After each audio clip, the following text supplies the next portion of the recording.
the meanest? Sure enough. Am I the prettiest? Sure enough. Am I the baddest mofo low down around this town? Sure enough. Well, who am I? Sure enough. Who am I? Sure enough.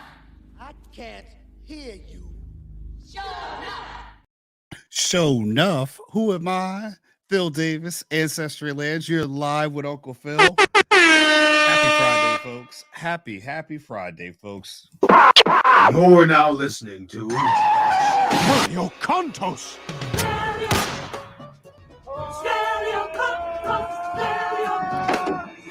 How are you, folks? Phil Davis, Ancestrylands, ancestrylands.com, folks. Happy Friday, everyone. Wow, how's your week been, folks? How's your week? My week's been good overall. It's nice to get back, get adjusted. The weekends tend to be a little bit busier. The kids have their, baseball, softball. So, as a parent, you become a chauffeur of sorts. And that's going to be one of the things we talk about. One of our subjects, articles we're going to just talk about today is, are you honest as a parent? Are you happy being a parent? Not everyone is fit to be a parent. Everyone can have children, but not everyone can be a parent or should be a parent in that case. And we have a story here coming from BuzzFeed, why parents are confessing the unexpected things they secretly hate about having kids. We're going to get into that too as well. And other topics, we're going to lighten it up a little bit because, the weekend, as we get closer to the weekend, I like to lighten things up too as well. Things you swore you would never do as an adult when you were a kid. When you're a kid, you're raised, maybe your parents beat the world out of you. They rightfully whipped your ass, you know what I mean, with impunity. And you swore you would never end up being like your parents. And 20, 30 years later, you find yourself now at the crossroads of being exactly just like your parents, doing the same things that you swore you would never do. And that's something else. Other news we're going to highlight today too as well. People are dropping like flies, folks. This is another health crisis. Years ago we had the drug crisis that they keep talking about, the opioid. Oh, I'm a nurse. I should know that. I'll say that better. Opioid crisis epidemic in the United States, and now the new drug called Tranq, which I've covered before, that was now made its way into Philadelphia about a month ago. Now it's up in Boston and it's hitting streets hard, folks. It's something that you all should be aware of. We're also continuing on in this is like a cougar week for us. Another mountain lion attack, folks. Mountain lion rafters, and they're using their paddles. If you know what rafting is, years ago, I went whitewater rafting up in upstate New York. It was a lovely time, a nice cabin with the girlfriend I was dating and college friends at the time. We went for a weekend, whitewater rafting. Great time. Perfect time to do is April, May, around this time of year where the snow melts. If there is snow, snow melt, the rivers run, water levels raise up and they become rapids, fast flowing rivers. And it's a great thing to do. There are some rapids you can do all throughout the United States, but apparently in Arizona, and I've talked about this with mountain lions before, mountain lions decide that, people are their food, and again, that they had rafters had to paddle off the mountain lions at the time. Another news, if you're out in Minnesota, there's radioactive water leaks at a Minnesota nuclear plant for the second time. We're going to cover that too as well. And we're going to talk about Canada. Oh, Canada. I can't believe Canada. We're even going to have this conversation because there's a god lion roaming around in the yard in Canada. I mean, what is going on with Canada that it's okay to have a lion roaming around in the yard? We're going to show you a video on that because there's video, folks. And lastly, I'm going to sum this up, on the other end of parents. There's a video going around by a piece of convicted child person that does things with the kids. I just showed my wife this video. She had no idea. And it was about a person that, does things with children. And he was convicted of it. We're not advocating anything like that, but I want to show you this video because the person that was doing this molestation stuff was a person who targeted fatherless homes, fatherless children. And I mean fatherless in the sense of there's no father at the home. Um, and it's funny because as I'm showing my wife this video and she's listening to it, it's about a 2-minute clip, and this was covered on PBD podcasts. I know people in my family say, "Why are you covering this?" Well, the white man could cover it. Why can't I? Um, and it's to show how the vulnerability of just how much we think there's a independent, I'm bad, I could do all by myself, as much as these programs promote the independence of women without having a father at home. Well, other this makes you a vulnerable target to a lot of people. This makes you a victim, or in your children a victim, because again, there are not enough people watching the young ones. you know um it's disturbing, but it's also educational, because you might be somewhere in your relationship where you feel that you don't need a man in your life. You don't need the person that you decided to get married to or open your legs and have children's to. And the person, this person, and thank God we have the news, the actual interview, because he's able to come out and tell parents what they don't want to hear. And, as I'm telling my wife, about this stuff, she was more concerned about, the fact that how did he get on an interview? And I said, well, again, why are you not focusing on what he's saying? She's saying she is. And I'm like, you're more worried about the fact that it's disturbing. This is empowering information, because you don't know often how vulnerable your kids can be. And the next question follows up is, how does a person have access? And I said, well, a lot of times, the person or people that are doing this stuff with kids, they're in environments where they have access to kids. And he's going to talk about that. And I want to show that, because you got to have some stomach. You can't, again, I always talk about the authority or the responsibility that comes with authority. And I think it's you, if you can't stomach it, then you should not be in the leadership. Um, it's something that goes along with the responsibility that comes with the authority of being the leader. It's something that you have to be understanding, that there is danger all around the world for you and your children. I've also told my wife when she was pregnant, I said, I did not like her going out to grocery stores. A lot of times with the kids, when I told her, I was like, listen, if you have to go, you have to be aware of your surroundings, because a pregnant woman with 2 kids, that you're a very vulnerable person walking around, because you have a baby, you're carrying a child. You got to understand where you're vulnerable at. Even men, we're taught to understand our surroundings and our vulnerability. If you don't do that, then you're playing with fire in the world. As the world is progressively getting worse, there are people who are going to target people who are vulnerable. And you're going to see that. And then we're going to talk a little bit about, which we'll jump into, Burna Boy responds to backlash after remarks about Africa and African Americans. And supposedly there was, some remarks. And my question is to ask, does he have a point? Is he right? That's for people in the comment in the chats. Folks, make sure you support the show. First off, $ on Cash App, $ Ancestry Lands. Excuse me, Ancestry Lands on Venmo. We appreciate your donations, folks, and we appreciate the support. Last video we had almost, I think it's almost like 400 views. That's really great. It just shows you progress and consistency does pay off. You're not going to get everything's not going to be a home run in business. You're not going to have you can't do things for every time that you get up to bat, that you're always going to hit a home run. And if you don't hit a home run, it's not good. Sometimes you got to be satisfied with the bunt in life. And sometimes you may strike out, but you're getting up at bats to practice to get better. And a lot of times, I think in the world today, everyone wants the home run. No one's willing to work through the strikeouts to become a better batter.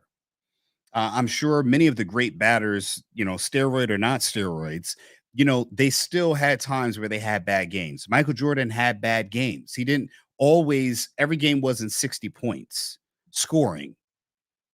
So you have to understand that that's a part of it. That is an actual part of the journey. Is sometimes some days you're going to strike out. Some days you're not going to be your best at bat. I want to Okay, I can hear myself on the video there. So let's jump right into it. Let's get to the story about Burna Baby or Burna Boy. Sorry, not Burna Baby. Excuse me, I don't want to be disrespectful to him at all. So our story comes by everybody might know Burna Boy. I have never heard of him at all in my life, but the story interests me because it does have to do with how people view African Americans. And a lot of times I do work with people from Kenya, Nigeria, people from different areas in Africa. And do is it are you my brother when basically when the goes down? A lot of times, a lot of things people get confused is, we've seen with like people like Buster Rhymes, people from the Caribbeans or Caribbeans, if you will. Black people are not just one people. We get lumped in as one people, but even in the interviews you've seen me do, I am not black enough for sometimes black people, even though down in the South, there is a misconception about what northern black people are like, and it's very much different from the South. But just move that out from north, south, east, west, middle of America, move that over to the Caribbeans, move that over to Africa. And when they come over here, we just group all each other as black. But Kenyan people, other people may have a different feeling about their association with African American blacks or Americans who are of African descent.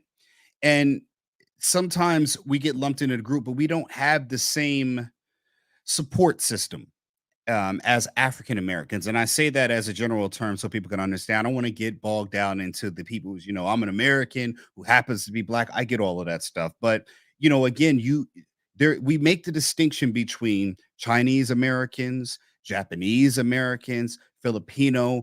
There is a respect or an acknowledgement of the difference or delineations between Asian culture as a whole. Try to tell a Filipino person they're Asian, they'll quickly correct you and say I'm Filipino or Filipina.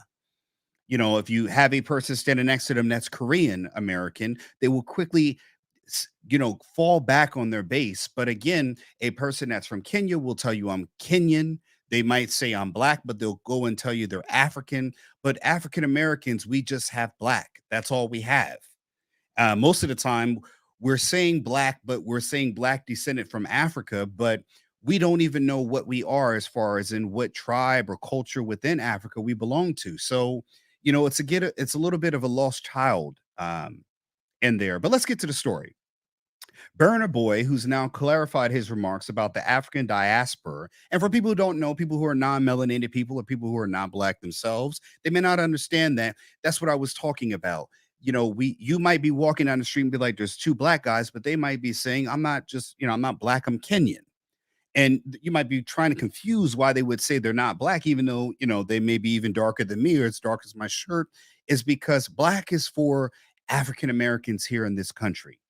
Is to let you know that they are from a place where they have culture, they have heritage, they have ethnicity, they have a system of support. And I think that's important to note because a lot of times, if you heard in other interviews, not black enough, not white enough, part of the problem with black community is that we really do not have a culture itself. It's black culture is whatever we produce that is, pretty much taken up by the world. But again, those lines are not very clear as far as in where they begin and end. And again, like I've said before, a lot of times you can be ousted being black for any reason. There is no Wakandan council that comes by and tells you, you've offended, you've I'm saying in jest, but again, there is no Wakandan council. Everybody loves Wakanda. Everybody, Wakanda forever. Everybody's African, when the movie comes out. But there is no Wakandan council that tells you have not met the qualifications for being in the Wakanda blackness that blacks like to hold over in America. There is none. So a lot of times you can have a person that may not be qualified to represent the black community, disqualifying you as a black person because you don't identify with generally is the most detrimental parts of black society.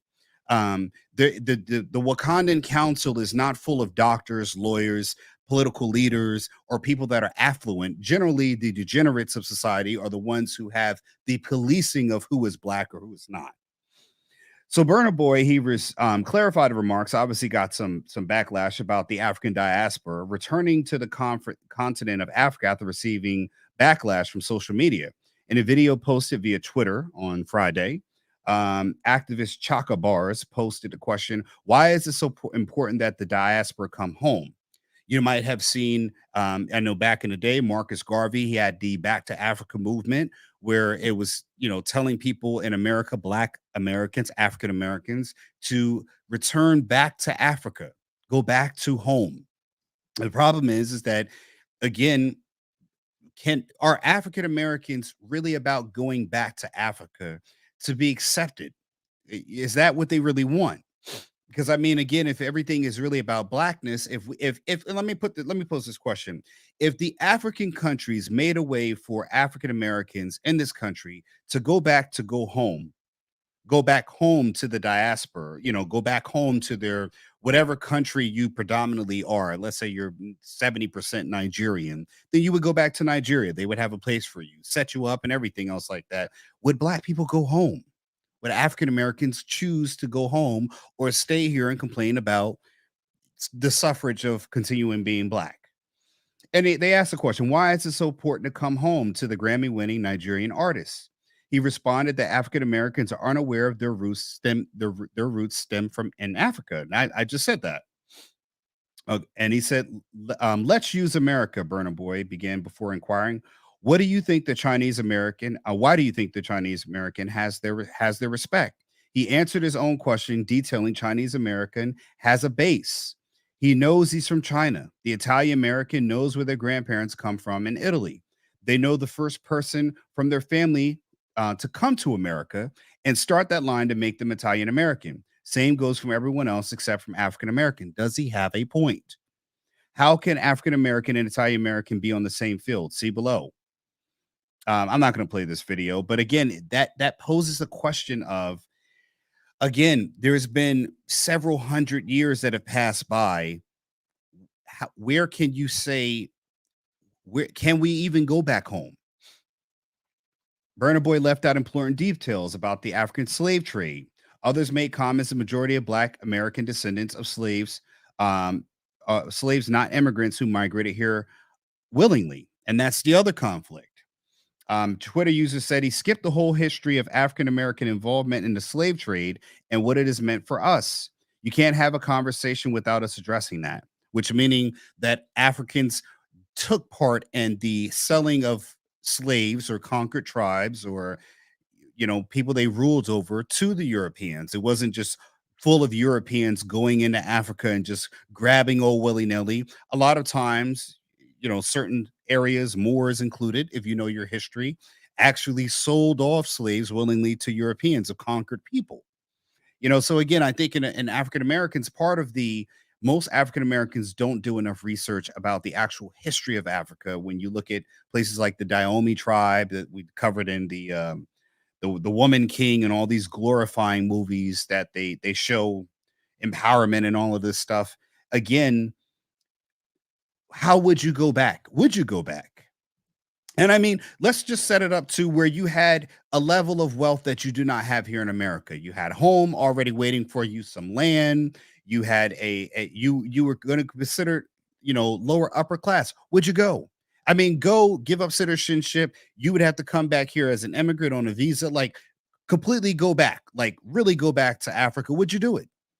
I mean, that's a real question, on what it would be, because again, in certain countries like Uganda, they're not going for a lot of things that are promoted in the Black community, such as alternative lifestyle or sexual preference. They're putting in bills that are banning that, making it illegal or hard to access. Is that right? Can you conform to African customs and ways? This would be probably a bigger question to Black women.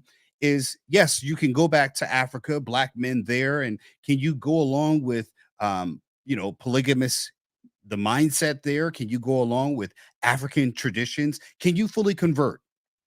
Or are we still stuck on that we want all the benefits, complaining about things so long as it keeps us in power? We're the squeaky wheel that gets the grease.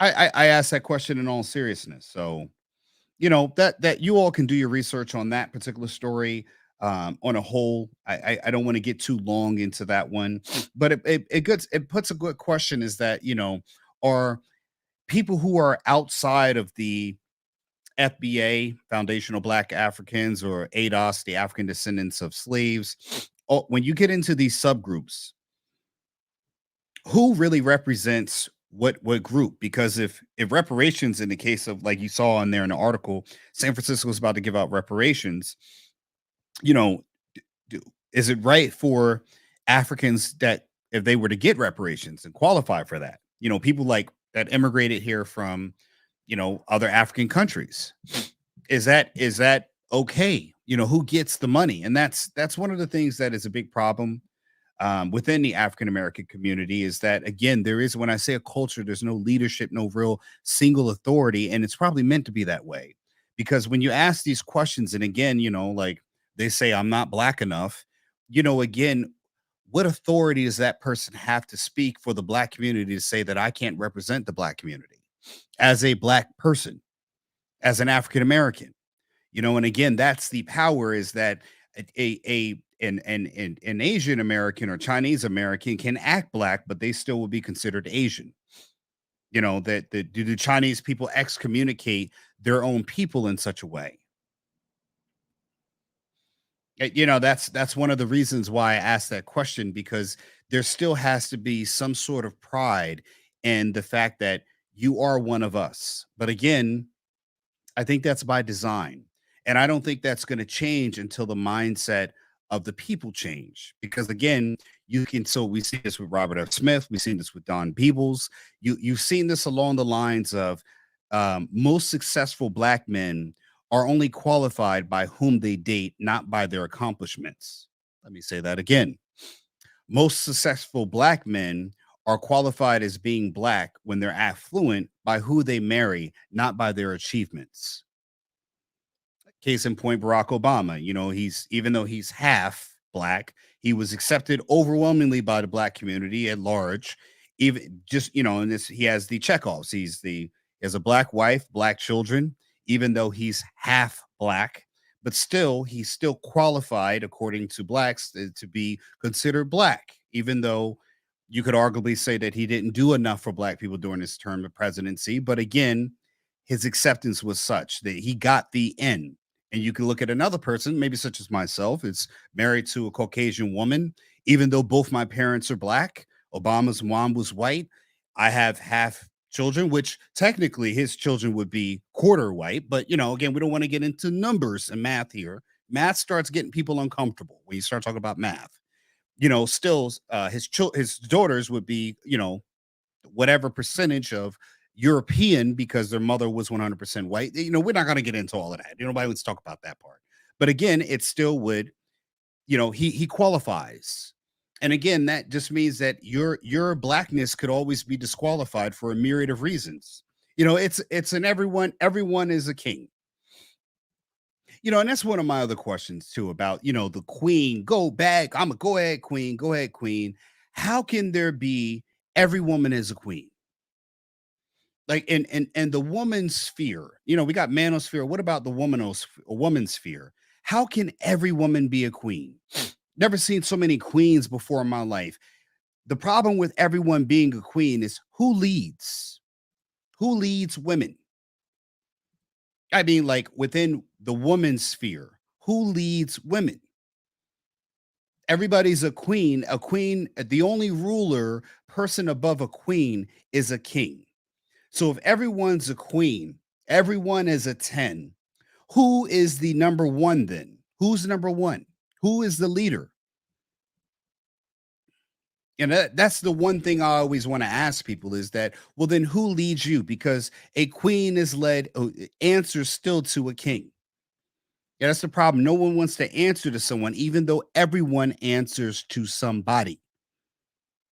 There is no one. The president answers to the American people, to wealthy people. Apparently, if you look at the SVB bailout, yeah, the president answers to someone. Everyone in power positions of The United States government answers to another person. They are not the sole authority.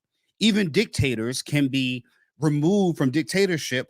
They have to answer for something. We've seen that with Gaddafi. We've seen that with Hussein. We've seen that throughout time, that no one is absolute in their authority. Nothing. It's never happened in the time at all. Even God was challenged by angels. If you want to go biblically, I mean, even still, even that authority was challenged, but still, somebody had to answer. I'm not saying God had to answer, but again, I don't want to get religiously, but again, you get my point. Let's lighten it up, folks. Let's talk about mountain lions again. Why is this like mountain lion week right now? We talked about the Colorado mountain lion attacking the biting the man in the back of the head when he's finally getting some sex from his wife, right? Man, no, he ain't had for one time his wife is interested. He got a rental, hot tub, Airbnb, and the damn mountain lion comes down, bite him in the daggone head. Rafters used paddle to fight off mountain lion that attacked a man in a remote area of Arizona. And again, like I told you people, I told you guys this yesterday about, camping up in the mountains with my wife.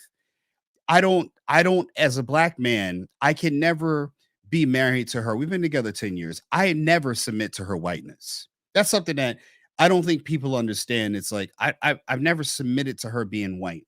When we go to areas like this, I don't ever forget that this animal is in most areas, from Colorado, California, Pennsylvania to Arizona. Mountain lions, coyotes, and other animals that prey on prey animals, predators to be exact, they live in those areas.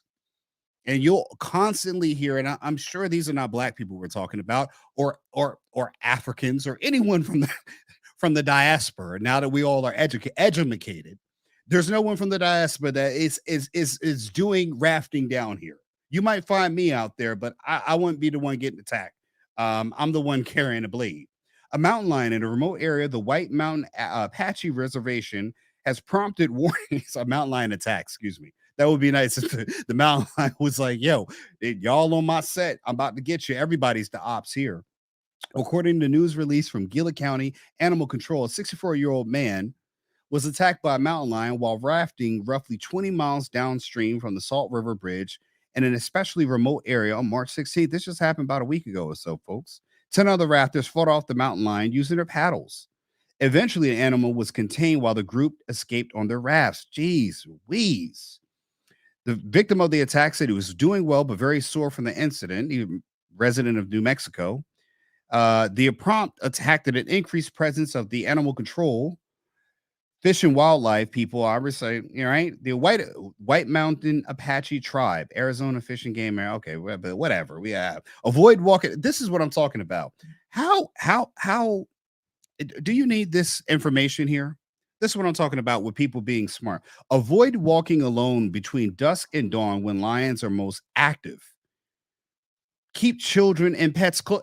Didn't I just talk about this like yesterday? Or 2 days ago? I just got done talking about this, and they need to constantly tell people about what to look out for when you're walking out there. And that's the problem. I'm not going to go on this white black thing, but whites like to hike. They love to go out there and see nature, and they love to go out there very unprotected, very much so. Let's just bask in the nature. And again, they have to tell you, hey, dumbass, don't walk out there alone between dusk or dawn. And you know what's funny about it? Whites like to take their children with them too, no matter little baby and a stroller and the little carry thing. It's okay, fine. Pure porcelain white baby burning up under the Arizona sun. I've seen it. I've lived in Arizona for like 5 years. I've seen it. Baby got no chance in the world. Poor baby legs hanging out the side of the baby carrier, burning up to a crisp. Just red, all red. No, and thinking that they got enough suntan, we're just going to get out here and see the world, and that's, okay. And keep your children and pets close to you. Honestly, this is what I don't understand. Never approach or corner a mountain lion or any wild animal. Like, who needs this information? If you do encounter mountain lions, stop. Do not run. I have told you this. Listen, if a brother is giving you mountain lion education and you need the Parks and Gaming Commission, the Fish and Wildlife, the animal control people telling you the same thing, trust me. Again, I told you before, the only time you should run is when you are faster than the other people that are there, and you should not run first. Because if a mountain lion's running, stopping probably is not going to be your best go. But again, you're not going to be able to outrun a mountain lion. It's just not going to happen. I think they're clocked at like 30 miles per hour, so you're definitely not getting away from them. Unlikely safety advice for encountering bears. Do not act bears too. Again, do not act timid or play dead in front of a cat. That's the worst thing you could do, right? Whew, goodness gracious. And again, who needs this information? Who needs to be reminded of what to do if you're going out into the area where mountain lions could be?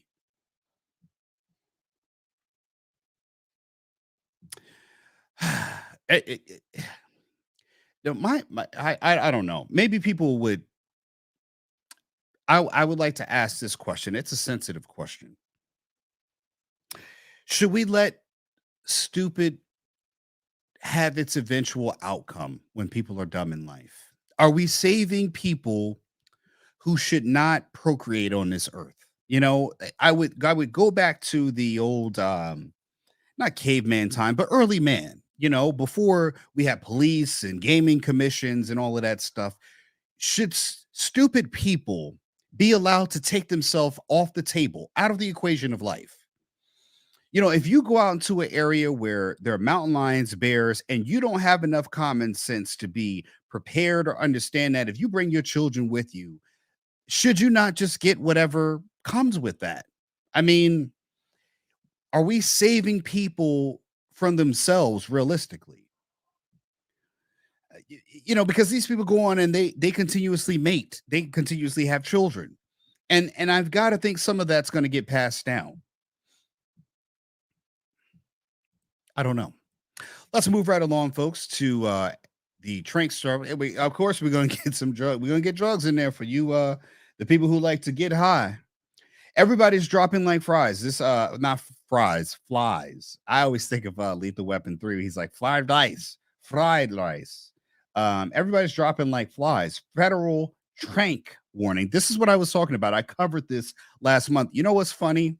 And I'm going to say, man, if you watch my broadcasts, these podcasts, stories I cover, I see a couple days later in the actual Yahoo News.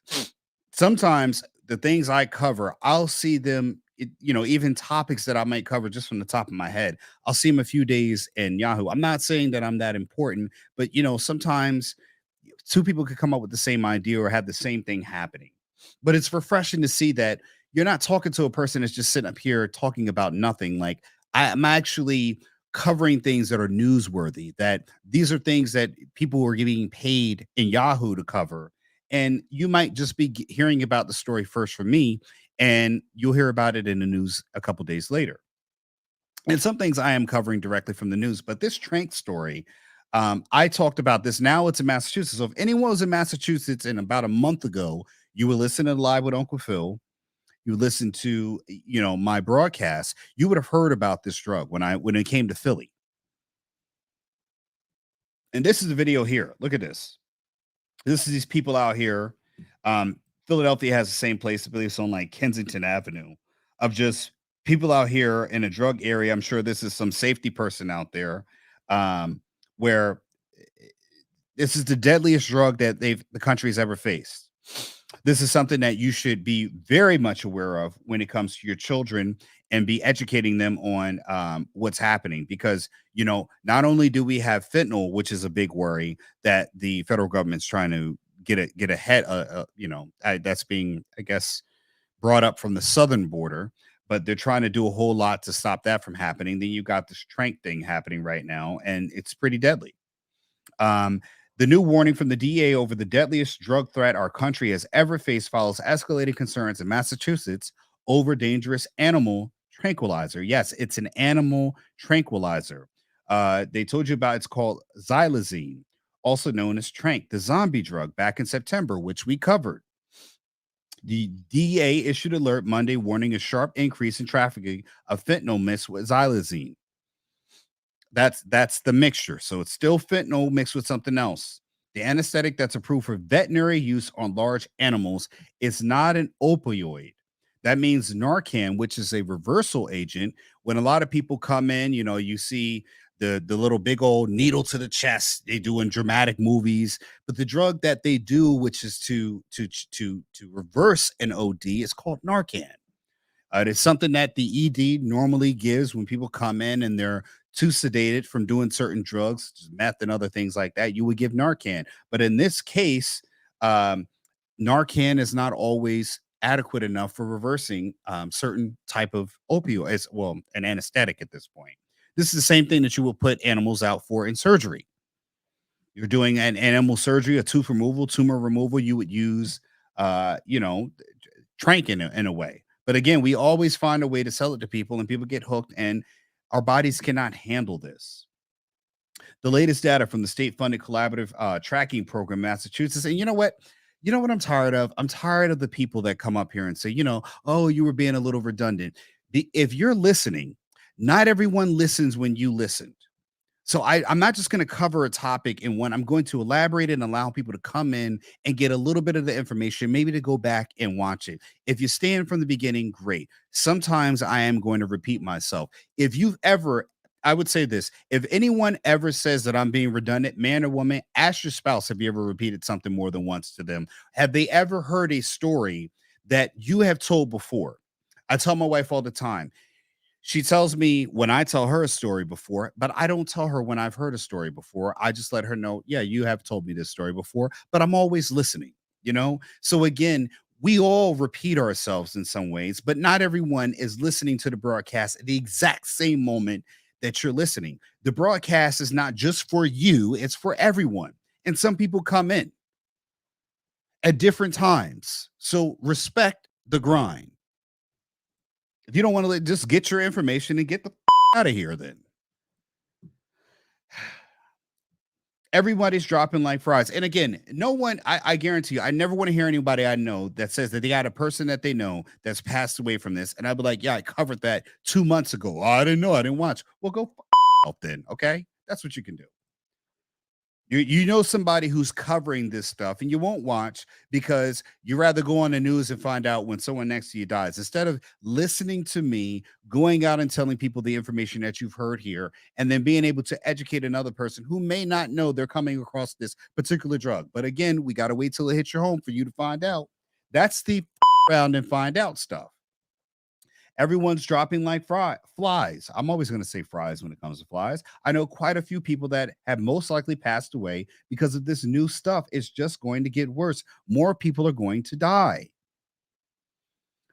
Boston 25 spoke to several people who believe recent overdoses involving people they know are linked to this animal tranquilizer.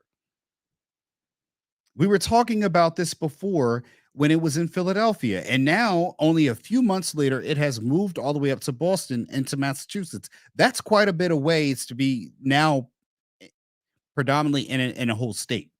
And this stuff is moving quickly through states. Skipped over, it got to New York, obviously, hit all the 5 boroughs, moved past New York to Connecticut, all the way up now to Massachusetts. It's moving very quickly. This person says that it lengthens the euphoric effects of fentanyl. So now you know what it does. It puts my life in danger. When I woke up, it was like a shock, a sense of something I can't explain.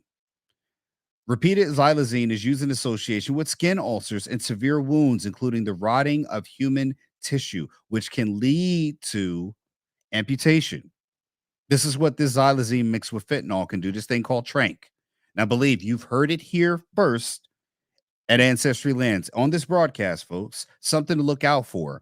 Educate your teenage children about the effects of what this does. And again, a repeated use of xylazine with fentanyl is associated with skin ulcer, severe wounds. This stuff will cause wounds. You know what skin ulcer is? It's when you get like a hole or a boil. It's like an actual like a pussing, like a pimple. Think of that, but a big one on your arms, anywhere. Rotting of human tissue. So it's cool to get high, fall in with peer pressure, and next thing you know, you lose a leg or something else. Maybe you lose your Johnson. Maybe you lose a breast. No need for a mastectomy, right? We've covered that story. Let's get into the interesting stuff, all right? I think we're going to talk about stuff parents actually hate, things that parents hate about having kids. I would also say that this might be also things parents hate about their kids. Recently, last night, my daughter got into trouble. My kids, they're playing video games, and this is something for parents. My kids are playing Xbox. I'm not a PlayStation person. I never liked the controllers. I don't care if I'm not that big of a gamer anymore that I care if you're a PlayStation or Xbox person, but I've always had an Xbox, and I just continuously buy Xboxes whenever I decide to buy one. That's the gaming console I've always had. My kids are playing games, and a lot of times they're password encoded. So if there's a game that doesn't meet their age restriction, then they have to come and ask me about it. And a lot of times there's privacy policies, there's terms of use. And I encourage my children to read. They come to me and say, "Hey, Dad, this thing's saying that we got to agree to term of use." And I look at them and I'm saying, "Did you read the terms of use? Did you go through it?" And even at 6 and 8, it is important to start teaching them to read contracts, read terms of agreement. Because again, most of the time we're prompted just to click OK. And, my kids were like, "No, we didn't read it." And I said, "Go read a book." Because if you're not going to read the contract, then you can go read a book, and that's a form of punishment because I'm encouraging them to read.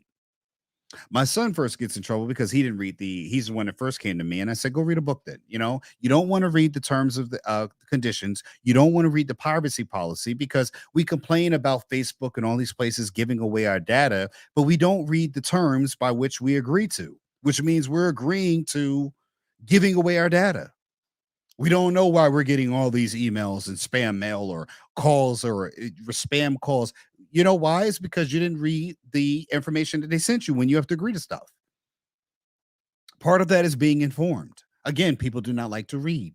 So I'm teaching my children to read terms of agreement, read contracts.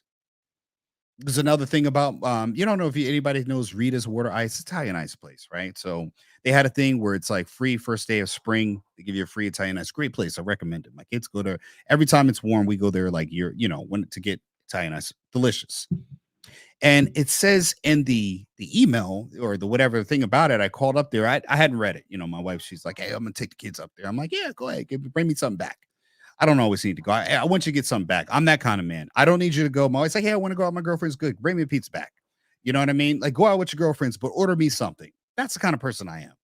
I always said that when my daughter goes out on her dates, I'm going to make the boyfriend pay. If he takes her out to dinner, I want him to bring me something back.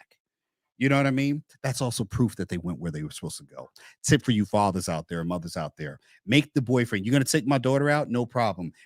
Here's what I'm ordering. Make sure you bring it back. You're not just dating her. You're dating me also. I usually eat a large pie by myself. I'm just saying that, but I can if I wanted to.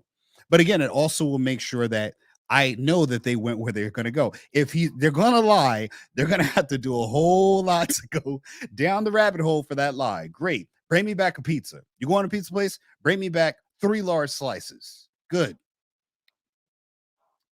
That way I know seriously, yeah, if you want to take her out, that's the cost. You got to treat me too. You ain't taking my baby out and you're not bringing me nothing back. And try not doing it. Say you forgot. You won't never see this girl again. She'll be in a monastery in France. Yeah, but you gotta start thinking, man. Do not ever forget you were a teenager too. I swear to you, don't ever forget that. Now I'm gonna get back to this story. So, I asked my daughter, "Did you read the terms agreement, privacy policy?" She says, "No." I said, "You gotta go read a book." So when she's walking by my son, she hits him in the back of the head with a book. And he's like, "Ow, why'd you do that?" And I asked her, I said, "Why'd you do that?" Because my wife seems to think that my daughter is a truthful, honest person, can never lie. That's bull. At almost 9 years old, this girl has figured out how to lie. My son lied the other day. Kids lie. Do I trust my children? Yes. But do I trust that they'll lie to me too as well? And I asked her, I said, "Why did you hit him? For what reason?" She said, "I was mad at him because he didn't read." I said, well, great, because you're getting punished for the same thing. You're not reading because you're reading because you didn't read. But since you took it upon yourself to technically assault your brother, you're going to bed after this. No pay, nothing. Go to bed. You know, and it just showed me that she didn't take the time to read, but she blamed him. She's already picking up the not being accountable. But I told her, the women before you who don't like to be accountable, I won't let that happen with you. You know why? Because you got a father at home. I'm going to make you accountable for what you do. And you have to be that way with your children. You have to. If you think that being nice to them, I'm not talking about being abusive, because everybody likes to throw in abuse. Everything is abuse nowadays. You tell your kids you can't have anything, it's an abuse. You're too strict on your kids, it's abuse. When they go shoot people, it's not abuse, it's your fault as a parent. Make up your mind. Make up your mind. Let's get into the truth about what parents. Parents are confessing the unexpected things they secretly hate about having kids. Why is it a secret? And oh my God, this person says. They've asked parents from BuzzFeed community, tell us what you secretly hate about having kids. I would love for anyone to chat in any one of the areas where you see this video. And folks, listen, if you're staying this long, you're entertained, donate, Cash App, $ Ancestrylands, Ancestrylands on Venmo. Now, I'm going to tell you what, if I'm going along with this too. I'm going to give you my one thing I hate about having kids. I told my wife this a long time ago. Don't make your friends' husbands or boyfriends friends with me. I don't go for that one. I hate that one. I'm not going to hang out with him unless I naturally hang out with him. I don't mind meeting the guy, but don't try to set me up that we can hang out so you and your girlfriend can go do your stuff. You go out with your girlfriend. I'm going to chill here. All right. Yeah. I don't need to be a tag along. One of the ones is I hate birthday parties. I hate having 15 to 20 kids at my house. You know, that's that one I'm going to have to agree with. You know, I'm not doing birthday parties because I want them. I'm doing because the kids want them. And I would suggest, let's go through this person's thing, and I'm going to make my suggestion on what the parent can do about this part that they hate.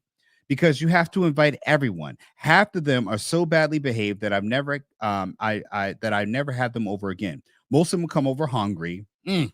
Parents, all you wonderful parents out there talking about how great of a mom or dad you are and are beyond picky eaters. You know what I tell them? Well, guess what? This is all we've got, folks. There's always that one kid, and mommy said she doesn't like me to eat cake with gluten, sugar, ice cream, or lemonade. Get the out of here. Finally, I told one girl, the next time, tell your mommy to pack you a snack. Agreed. Agreed. I'll tell them next time, tell your mama don't need to tell you to come over here. Make sure you tell the mom when she comes, if your child has all of this stuff, you need to bake her your own damn cake. Parties are expensive, and I end up having to throw out plates of half-eaten cake and ice cream. The kids never remember it. I do agree with that one. When my kids were young, I was adamantly against doing all these expensive birthday parties because most of the time they don't even remember. Hell, my kids don't even remember the dogs, and we had a dog die in the last four years of being here. We've had one of our dogs that both the kids used to walk the dogs every day. They've forgotten my first dog, Michael. He died in 2000 and what was it, 2018. He died January 2018. No, I'm sorry. I think he died January 2019 before we moved. My kids don't even remember him. That was 4 years ago? 4 years ago. My kids don't even remember the dog they used to walk and play with every day. Got videos with them and the dog. The dog grew up with them until they were about 6 years old. They don't remember the dog. Your kids will not remember these damn birthday parties that you're spending all this money on. I told my wife, the reason why you're doing these birthday parties is to satisfy your ego. It's not for them. You could have the kids play at a playground with all their friends. They could care less. You could blow bubbles in the yard, the kid, and do a birthday party. That'll be it. It's parents fulfilling their childhood birthday wishes on kids. The kids don't really give a shit. They don't.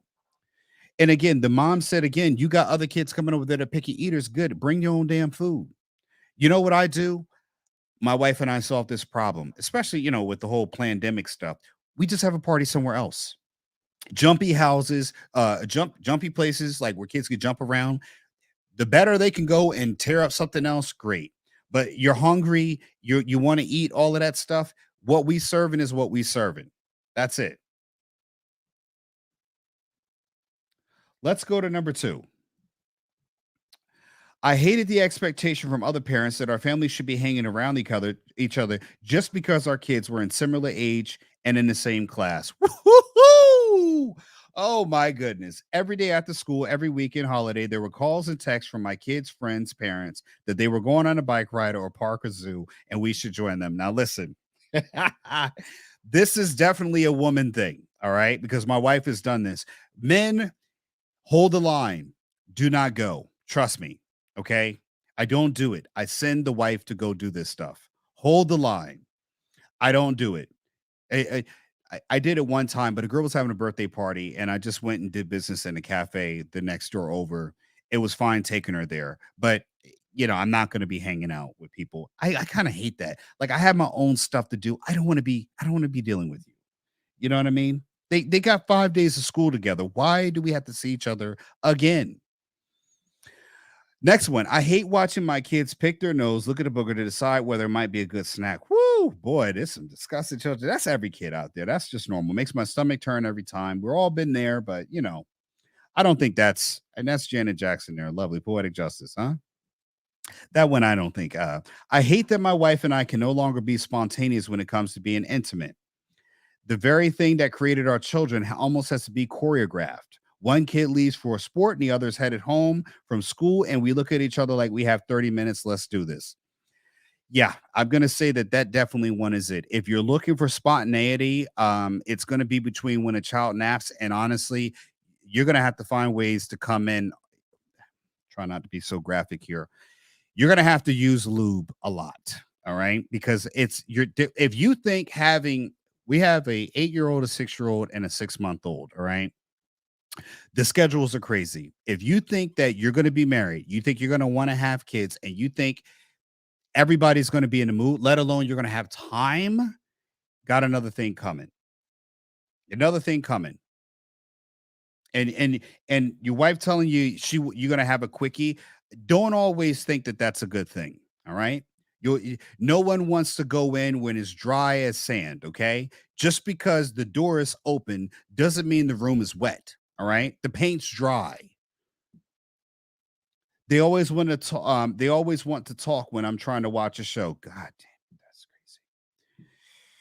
I could be cleaning or sitting at the table in silence all day, and they never will bother me or come downstairs. But as soon as I sit on the couch and turn on something, there they are, chatting it up, showing me stuff on their phones. Yeah, I'm gonna say that's probably that's definitely gonna be one.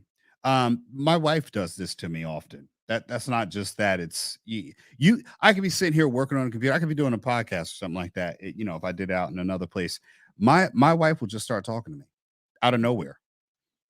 Hey, Avon, go ahead. Parties are for the parents. If they're serving alcohol, they can be. You know what? I think when the kids get older, the party gets a little bit better because but when it's a little kid, you got to watch them. Your kid can't swim. Oh, it's so annoying. You know what I mean?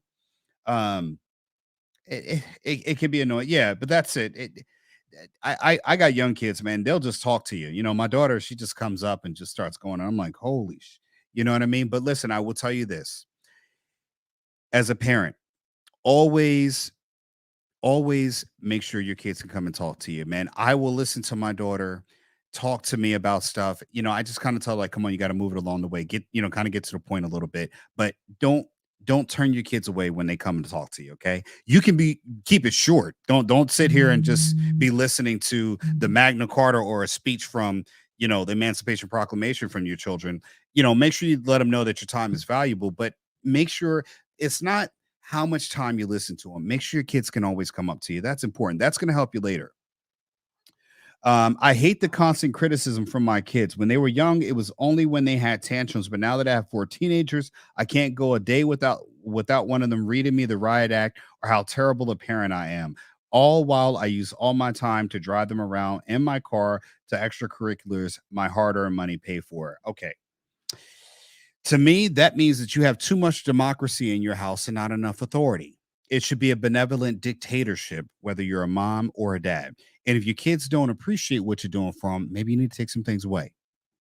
That's my answer to that parent. I hate the battle of them getting dressed and ready for school, daycare, or school every morning. They act like we don't do this every day. I'm going to agree with that one. My kids are a little bit better at it now. We have them pick out the clothes the night before. That might be helpful. Um, a lot of times, I find even the most rudimentary things that we do every day become brushing your teeth, especially for the young kids. Most of the time, they're washing their hands. I'll find them, kind of just lulling off into the matrix. They're now washing their hands. I'm like, it shouldn't take you, 2 minutes to wash your hands. My son's in the sink playing with the water, just brushing their teeth. It's like, why does it take you 5 minutes to get the toothpaste out and then put the toothpaste on your toothbrush? Thank God they're even brushing their teeth. But yes, I do find this to be something that I experience too. The battle of every morning we do the same thing, and I'm gotta be like, come on, kids, come on. And parents hate this. My entire summer is spent driving to all their camps and activities. It's hard for me to find time to work for money because my life revolves around their schedules. Yes, my kids play softball and baseball. And yeah, it is becoming, I can see where this is going. If your kids are gifted in sports, you got to know like your weekends won't be yours, summer times won't be yours. The more you have them involved with, the more you're literally making your schedule around your kid's schedule, you know. Um and I get that. My kids have violin on Saturdays for an hour. You literally, as they get older, you start seeing that not only are you raising them, the only time you really have off is when they go to school. If you're working when they're working, you all get home, you have no time off. Number 9, I hate that I can't have a few drinks, get drunk without worrying about the next day. That is an absolutely one. When your kids are young, you're gonna have to do it in shifts. Mom gets drunk one night, dad gets drunk the next night, for sure. Yeah, and that is something I can understand that. I don't think that's a sign of bad parenting. We drank before, we partied before, and now you have a child, at least responsible parents. I've been some places with parents getting pissy drunk with their kids around, like just obliterated. It's very hard when you got to wake up with younger children. Like my kids got to get up for school. I have to help get them up, help make their breakfast. I make their lunch, send them off. We got to do vacuuming. Yeah, we wake up at 7:20 on weekdays, man. That's hard to get right the night before. My marketing manager and I, Eric Kennedy, shout out to him. We do Sundays. We'll go out to Texas Roadhouse to do a business dinner. And I like to get a few drinks. My advice is that you may not be able to do that. Here's my drinking advice. This is what I do. I'm not giving you advice on drinking, but you know, go, don't eat all day. Go to a place, have dinner, like an early dinner, but do it on an empty stomach. Have 2 drinks, you'll get a light buzz, then eat to your heart's desire. You'll fill up and the buzz will be gone away. That's the best you can do. But outside of that, you got to be ready for the morning rush. Or grandparents, someone else to watch. But again, if anything happens, you're on the hook now. And trust me, you may not. Here's what I'm going to give you a tip as a nurse. You may not think that. You may say, "Oh, if the kids are being watched by grandparents," unless you're out of town. If you have the kids staying over in your parents' house for a night or a weekend night, or at a friend's house, you decide you want to go out and get pissy drunk. If something happens to your kids and they have to go to the hospital, you and your wife coming in inebriated, that's not going to go well. You will have a CPA visit. Any nurse or professional, they will report that. That's a little secret from inside the stethoscope, behind the stethoscope, stuff you don't hear about. Getting all this. I love it how I'm getting tons of messages when I go live. I really hate having to go to parent teacher conferences. I detest it. Parents, do you feel that way too? Because of that one parent who always wants to talk about their kid while everyone else just wants to go home, is forced to wait. That's supposed to be wait. And also because there are some truly sucky teachers out there. Yeah. I tend to very much not say anything while they're talking. And then I just wait till the end and I ask 1 or 2 questions. Anything else I do in an email. But yeah, I do find myself being a little delayed. Depends on your school. I hate all the damn activities. I spend so much time every day shuffling the kids from one activity to another. I rarely get time to do anything like I do, like working out, because there's simply no time at the end of the day. Yes, I know that. You do have to wake up early before your kids get up if you want to do anything. And a lot of times you may have to do workouts at home if that's what you want to do. Yeah, that's that. You listen, one thing I don't think people who want to have kids are really educated and told. Not just I've done videos about marriage. I don't think people who have kids or want to have kids really research what the commitment is to having kids. I myself never really knew the overwhelming how much it really is not your own time when you're dealing with kids. You're taking care of kids, man. Like, it's getting them up to school, getting them up. It's like a rush. The kids don't move very quickly. They're not very efficient. Then they want to do, you want your kids in sports. Most of the time we're putting them in sports, but we got to go with them. They can't drive yet. Even if the kids drive, you got to get another car. It's either your time or thousands of dollars to make sure that they are efficient, independent enough so they can do it themselves. Either way, it costs you time and then money. Because then the kids, then you get to the point where the young kids, you got to do everything for them, take them every place, stuff like that. And there's times too. You have to be sometimes be able to say no. My wife asked me, we had the newborn, and I wasn't interested in having a newborn and making sure the kids did sports. They're not in, and I was telling this, realize something, parents. It doesn't really matter until they get to high school. Up until then, all you're doing is just either you're getting your kid practice, but again, realistically, it really only matters when they go to high school. That's when the count really, really matters. If they're playing sports, otherwise, you're doing it to keep them busy. They may not even like it. I listen, I'm going to go with number 12 as my number one because I do podcasts and live streams, right? I hear the baby in there. I had to text my wife just a little earlier. Can you keep the baby down? You know what I mean? I'm hearing them scream. What the hell's going on out there? It sounds like, Vietnam. All right. I hate the constant noise and shouting. Kids don't really talk at a volume that's needed for the communication of ideas. They talk at the volume that feels right to them. And then sometimes the kids are just talkers. They have frequent cases of verbal diarrhea that go on for hours. They do not really care if you're interested or not. Facts on facts. Absolutely. My wife and the kid go down around 7 o'clock. I have to tell the kids honestly, like, yo, keep your voice down. I'm like, hey, if you do it again, you go to bed. And I'm like, oh my goodness, man, constant the volume. When I want them to tell me something, they always talk lower. When they have to tell me something, they talk very loud. I always have to tell them all the time, hey, I'm right here too as well. So like figuring out, the alt on your volume. Oh man, that's definitely it. And a lot of times, I haven't seen this one in here, but this is one of my ones. It's the constant arguing. They argue. If you have my daughter and my son are 2 years apart, they're actually 23 months apart. It's the constant bickering. It's who goes to bed first, who's in front, who's got this, why do you have that? That's my toothbrush. This is my space. Why are you?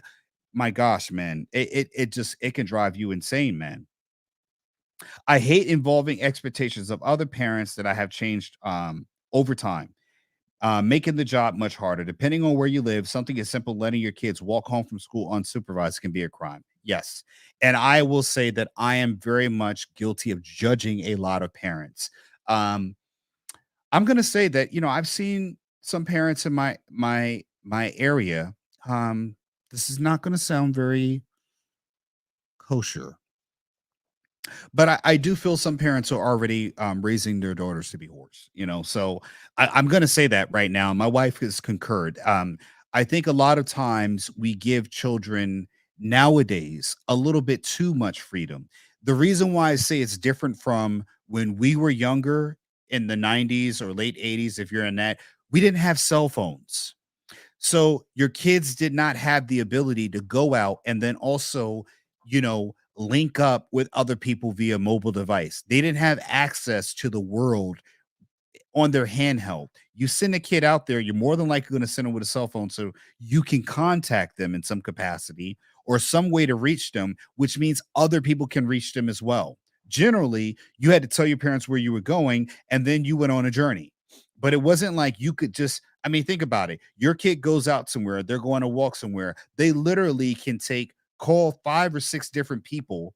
They can call that boy you don't like, they can call that girl you don't like, or that group of kids you told them to stay away from. They can access all those people. They don't have to find them.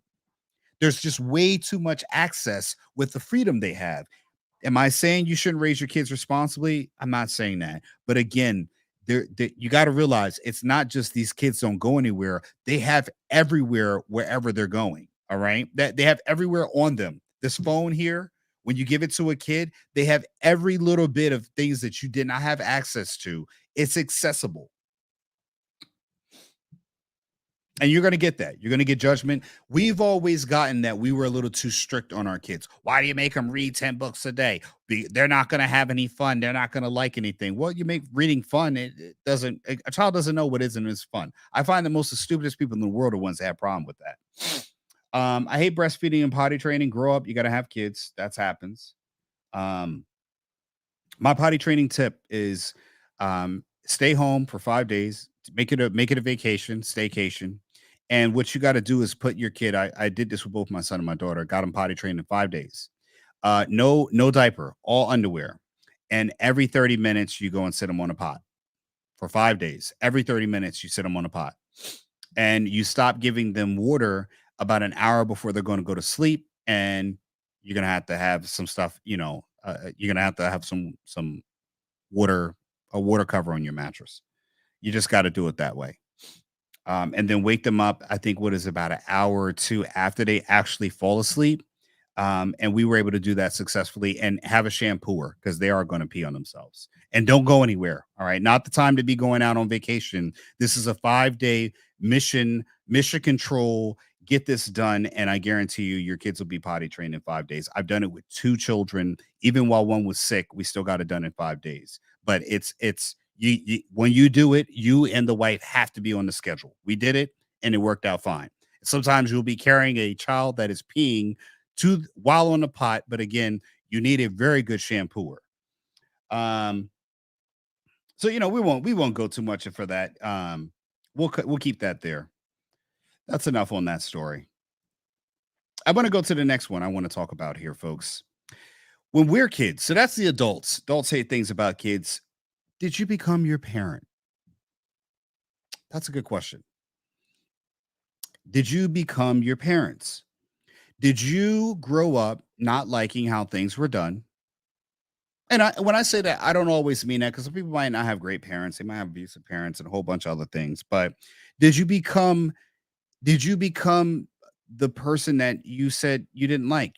Like if you didn't like getting spanked. Now you might spank your kids. You didn't want to be yelling at your kids. Now you yell at your kids. Did you swear you would never be something that you now are as a parent? Let's get into it, folks. Another BuzzFeed story. It comes to us. This is Yahoo, folks. We're not going to get too long into that, but I always swore it was something I would never do. People are getting very honest about things they never thought they would do as adults, but it ended up doing it anyway. Funny how we're kids who make naive decisions about life as adults, not knowing that there's actually what's actually in store for us. And again, I remember when I was younger, I would never be someone who goes for wildflowers and plants, and yet here I am. Let's cover it lightly, okay? What were your responses? Bird watching. That's not really one. Giving up drawing. Yeah, I mean, if you're an artist, people were, how did you become an artist? Really hope that you not become a boring adult. Quit smoking. That's one. I've been quit smoking after 20 years.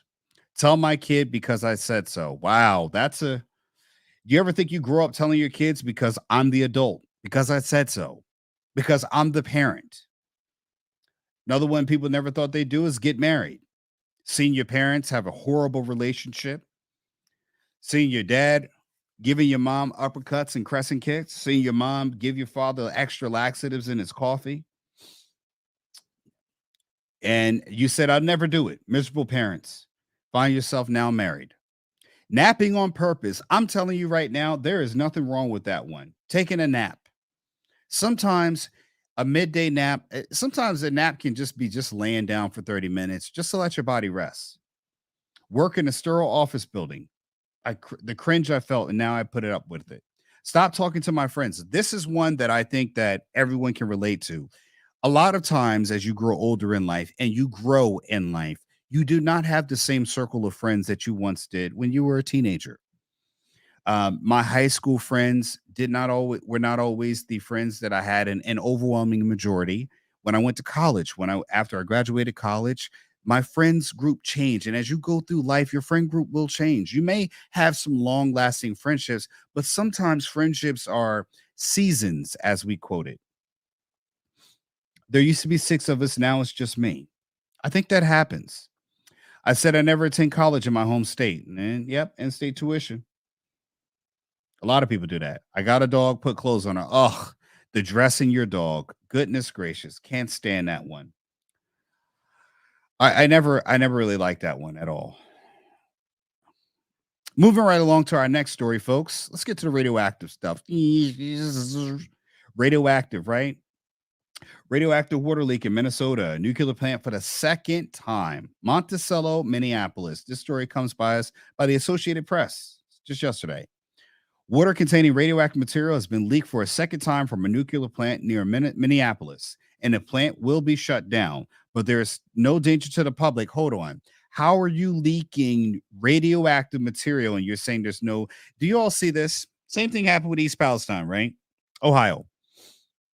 Every time there's a toxic chemical spill, there's always no danger to the public. Animals, everything will be dying. Men will be sterile. Kids will be born with extra limbs or another advanced form of some kind of spectrum-based disorder. But every time we hear about this radioactive material or toxic material, it's always there's no danger to the public. None whatsoever. The leak, they're going to lead with the lie, and then they're going to tell you the truth. A leaker was to believe hundreds of gallons of water containing tritium was discovered this week from a temporary fix at the Monticello nuclear generating plant, where 400,000 gallons of the water with tritium leaked in November. We're just hearing about it now. XL Energy said in a statement Thursday, the plant's about 38 miles northwest of Minneapolis. Again, it's scheduled for a power down Friday so permanent repairs can begin. So let's see. This happened in November. We're hearing about it in damn near April. Here we go. There was a months-long delay in announcing the initial leak that raised questions about public safety and transparency. Right. Because now there is no danger to the public, but then there probably was. Industry experts, of course, there was never a public health threat. The new leak, announced the day after XL Energy said it was discovered, was found to be coming from a temporary fix from the original leak. So who the did the original leak? Where is that company at? This time, the leak anticipated to be hundreds of thousands of gallons. While the leak continues to pose no risk to the public or the environment, we determined the best course of action is to power down the plant. Why didn't they do that originally? This is what I'm just talking about. Just constant, man, to save your own ass, man. I tell you, save your own butt all the time. CYA. Well, if you're visiting Canada, folks, shout out to Drizzy Drake up in Canada. This is not Drake's lion here, but this is a picture of an actual lion. Patricia LaPetite could not believe what she was seeing. See, her and her dog were being tracked by a lion. A TikTok video has gone viral on social media after Quebec woman filmed herself just meters away from a lion walking her dog in Arona, Ontario. And again, we've seen stuff like this in the Netflix series, The Tiger King. You may not know this, but supposedly there are a lot of areas in your in each state that are exotic animal refuge with an S, where the animals are allowed to be there. Tigers, lions, animals that if they broke out, it like real lions, not mountain lions, like real, Lion King lions. And here we have an example here. Patricia LaPetite was visiting the area about 100 kilometers away from Toronto and decided to take her dog on a walk in a neighborhood road. A neighborhood road, keyword neighborhood. That's when she came across a lion, not at a zoo, with the video showing her what's to be a short chain link fence and a snowbank separating her and her dog. She would later find out that the large cat belongs to a roadside zoo. Roadside zoo. What the hell's a roadside zoo? Jungle Cat World. Since then, the incident has added many concerns for animal advocacy experts questioning the safety of animals and for those in the communities. Exactly. Listen, imagine you walking and you're just casually walking. You see a wooded area. Like today, I was walking and it was raining. And I'm always keeping my head on the swivel, man, because you just don't know, man. That's the one time you think it's safe, you get attacked by something that should not be there. This woman's walking her dog along the roadside, and she doesn't know that this short fence, there's a damn lion over there on the other side. She goes, there's a lion in this yard, and it's so normal looking. She said in her native French. How do you say? I would love to hear her talk in French, right?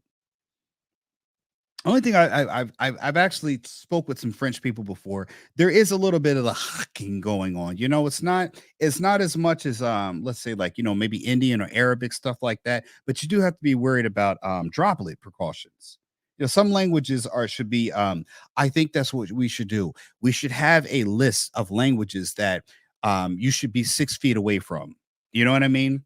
Just follow me in this one here. I'm going to go down a little tirade right here. I'm going a little off the path, but certain languages, right? When they say H's and G's a little bit more, a little bit more of the, we're all aware of droplet precautions now. When people talk, there's a little bit of spit that comes out normally when a person talks. But the more you have, like, it's just a lot of spitting going on. Languages should be categorizing according to their droplet precautions. And the woman says, let's go. We're leaving. Don't agitate the lion after it appeared to be eyeing it. That's crazy. Let's go here. Can we? No. Sorry, let me get back here. Sorry, folks. I'm trying to figure out. Let me get the video up here so we can actually see it. I want people to see this as it's can you imagine if you're walking along the road visiting lovely Ontario and you see this lion here? Look at this. Ok, mais il y a un fucking lion dans une cour. Look at that. Beaucoup trop That's not a ordinaire, là. that's not a really high fence here. You see that? Or just imagine you see that in the yard. Like, what do you do at that point? Like, she's not that far away. And trust me, if you think a lion can't scale that, you got another thing coming. Reste au pied. Look at that. Like it's a German Shepherd in the yard. Look at the dog. Il y a un fucking lion. There are homes around. Fucking cour normal. There. Do you see that? Look at this. Abby, ici. Non, Look at the dog. Viens, She ain't got viens, the dog. viens, Does she have the viens, dog on a Abby. leash? Abby, c'est assez. Look at Abby. this. Non, non. Dog's not on Shut a up. leash. Good Viens, gracious. énerve pas le This lion. is all the case, man. I tell you, this Abby. is something right there, man. What do you do? What do you do? What do you do? My last topic, folks. This is one that I'm going to bring up here. Put this screen over. This right here, folks. I had this one with my wife. This conversation with my wife. This is a little bit of a serious topic. We hear nowadays the obliteration of the family structure, the family unit. We have covered before so much how fathers are not being in the home. Fathers, women being okay with fathers not being in the home. And I think that you have to understand there are some dangers that go along with that kind of mindset. And we talked about it earlier. I mentioned, I broached the subject earlier when I said that the people, when you don't have a father in a home, there's a lot that goes along with not having a father that is in the home. There is something about a man's presence being in a home that's not qualifiable when you look at things like income, degrees, and there's a story going around, and I saw this on the PBD podcast, and shout out to them. And I saw this, and it concerned me. It made me really, really look at, and I showed my wife, and like I said, I'm gonna show this, and it's to educate people on. We've heard about kids being in the church, kids that were abused, things like that. And a lot of times we misunderstand that we have our kids at places like I've been at, my kids' baseball, softball camps, and I'll see parents just leave their 8, 7, 8, 9-year-old kids at the practice and drive off and come back. Then we find out years later that something was done inappropriately with the child. That happens in areas where people have access to children. So, not understanding that this stuff happens is something that you should be aware of. This interview was done with a convicted child person that does it with kids. And again, this is for parents and especially women who love the fact that they don't need a man in their life. And I want you to pay attention to the things this person says that he was looking for. That again, like I said earlier, that this is what women should know. Because if you care about your children, particularly, you have to understand that with the man not being in your household, you don't have any authority because you are the authority. You are easy pickings to the world in many ways. Many ways. There are tons of stats to show that, but again, with the authority comes a responsibility. With the responsibility comes knowledge. And again, I'm not promoting anything here, but I want people to understand that this person is going to tell you what they look for. The main thing are fatherless homes. We're going to talk about this. I'm going to show this because I want people to really understand the cost of not having a father in the home. How did you find your victims? I found my victims moving from town to town. I scoped them out on school grounds. I scoped them out in Little League diamonds. I scoped them out in my own backyards, my neighborhoods, and things like that. I worked with people who had younger brothers. I socialized with those people so I could get in touch with their younger brothers and begin the grooming process. And eventually, it would take time, but I knew what I was doing. It was all calculated. I mean, this is nothing that happened overnight. I knew, and I planned it all. It started out where I would move from one town to another. When I got located in one town, I would, survey the children in the town to see. It was always a small town. It was never a big one. Because big towns have big police forces, and big police forces tend not to be very friendly.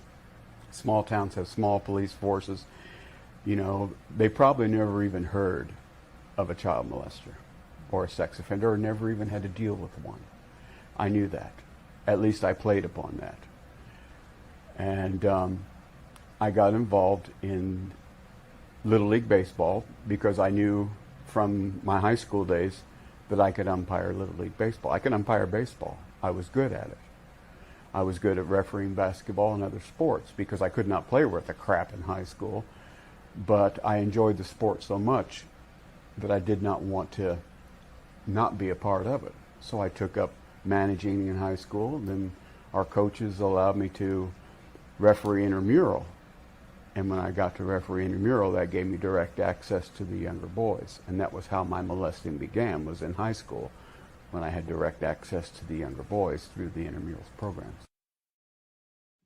So, and in other interviews, he went on to talk about he looked for fatherless homes, the way kids dressed, there's a list of other stuff, and I chose this video because I didn't want to go into the specific qualifications and things like that. You all can look that up.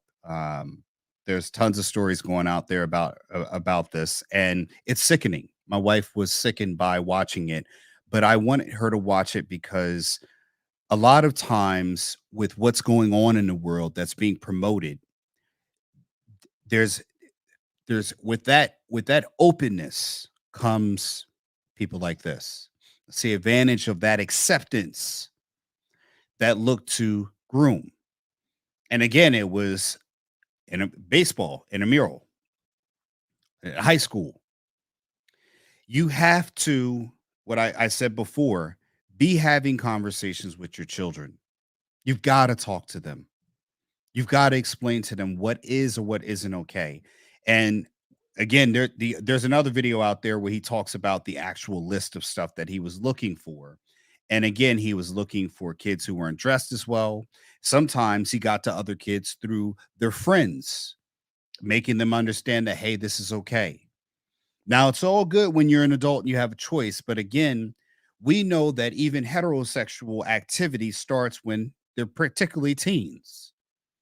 I myself, 15 years old, and I joined the world of people who were having activities. But again, grooming is a serious thing, and it never hits home until it's your child or someone else's child that you know intimately, in the sense of you know them personally. And I put this in here because, again, this is one of the symptomatic effects of the culture of acceptance of everything. You can teach your children this, but again, you should be teaching them what the limitations are, what the dark side of things are. Yes, you can have a different personal preference of who you like, but you need to understand that this is wrong.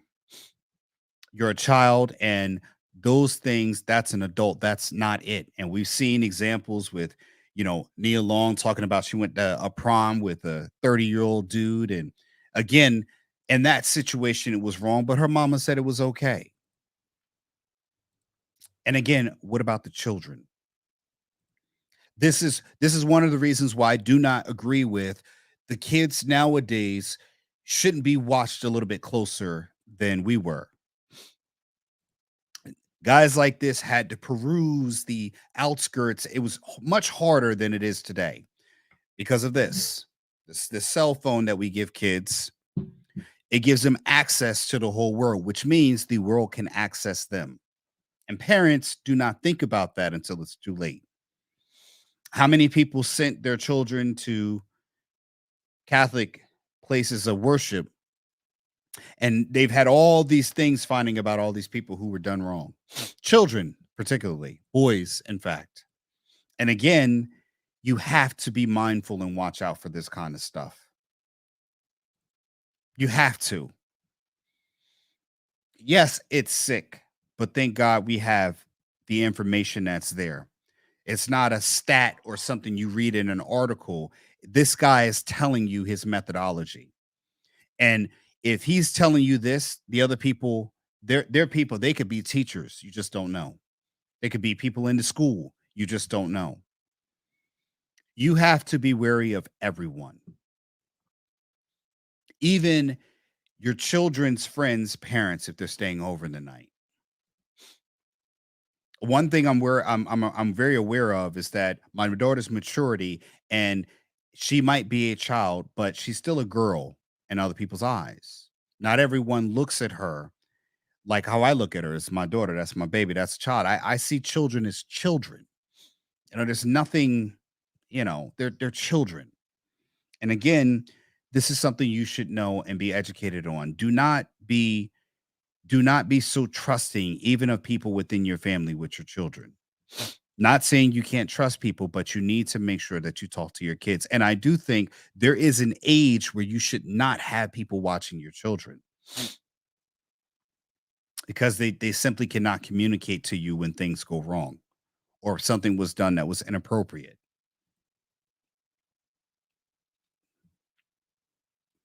This here would drive me to go to jail, because I couldn't I couldn't imagine that. But I thought to leave it on this note because it can be the umpire, it could be a coach. We've seen this with the Olympics. The parents, the father who committed, he self-deleted himself because he was so preoccupied with his daughter going to the Olympics that he overlooked her telling him that something was wrong. As parents, we have to listen to our children. We also have to let them know what the things out there that, and I tell my kids all the time right now, there are people out there who like to hurt children. You have to be aware of that. I also tell my daughter a lot of times her friendliness with adults or willingness to openly engage conversation with them. I'm also telling her, do you know that person? No. So why are you talking to them like you do know them? They're not your coach or anyone else. And even then you should be reserved. Don't tell everyone our business. Certain information is only for home. It is not for public discussion. Where we go is not always a topic for everyone to know. You got to teach your kids this. You have to. Because if you don't, your children are going to trust the people that are around them, people in the world, and they're at risk big time. You got to talk to them. You got to ask questions. That's the job of a parent. We're here to protect. Any which way, folks, I hope you have been educated, enlightened. Have a great weekend, folks. Watch your children, protect your children. We've covered a few things, folks. Don't buy into the whiteness. Let me get my music going here.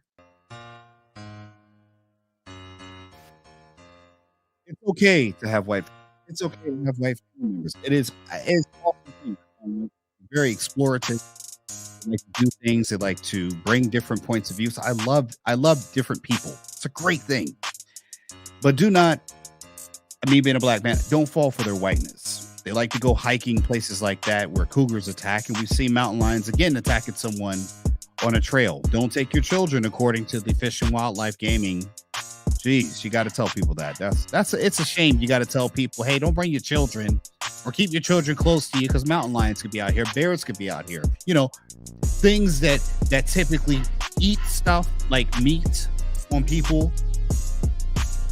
It's a shame that you got to tell people that. Folks, we talked also about Tranq, which is now, it's a mix of fentanyl and xylazine. I'm not out here trying to tell people how to make it, but something to watch out for, folks. It's not something you want to be testing the waters with. We talked about the things that people hate about having kids, lack of spontaneity, the constant chattering of the children. I myself have added to that about the constant fighting and bickering between my children that happens over everything, including where we are going to sit, who sits in what chair.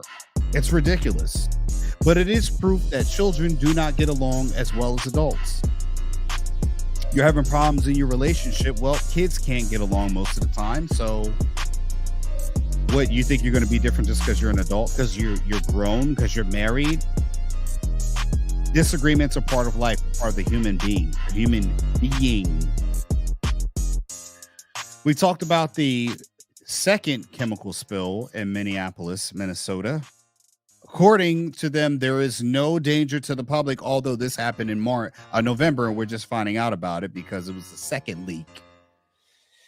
The government. We should rely so much on them. And again, we've talked about the continuous notion of how people think that not having a father in home is so much more important to a man's presence. Is his present. Let me say that again. I'm going to drop you with this one because I've said this one before, and don't let me hear it on y'all other podcasts. If you say it on your podcast, you should at least cite your source. I said it here. A man's presence is his present to his family. His presence is his present to his family. It is his greatest value, is his presence. Person sees a man there that could be a threat to him, he's not going to make the same choice when a man is not there. Trust me. Have a great weekend, folks. Donate to the show. Donate to the broadcast. We talked about this piece of person in here that told you that your kids are not safe, you need to check that. You need to ask some questions. Don't leave your kids alone with adults, no matter who they are. Donate to the show, folks. $ Ancestry Lands on Cash App. Support the show. Support the broadcast. We can keep this thing going. On Venmo, Ancestry Lands, folks. Thank you for the people that chime in. I hope you have a great weekend. Stay safe. Get right if you can, and make sure you wake up. Take care of your family. Take care of yourself, folks. All right? We all need to support each other in this time. I could appreciate your support. Thanks for watching, folks. Take care. I hope you've been educated, entertained, and enlightened, folks. I am your host, live with Uncle Phil, Ancestry Lands. We're signing out. Have a great weekend, folks. We'll see you on Monday.